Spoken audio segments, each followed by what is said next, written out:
All right, with this one, we're doing 6.4.8, Applied Lab, Design a Class Presentation.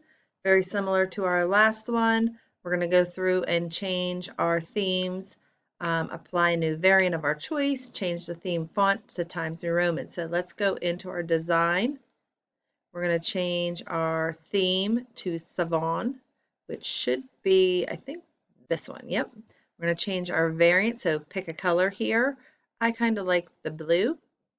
We're going to change our font to Times New Roman. Change the size of our slides on a widescreen projector. Format the background of all of our slides. So we're going to go format background.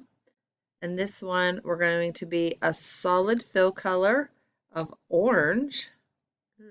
Orange. And we want the background transparency to be 30%.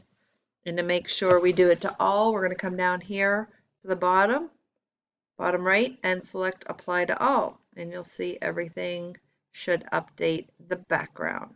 Check your answers, and looks good. Have fun.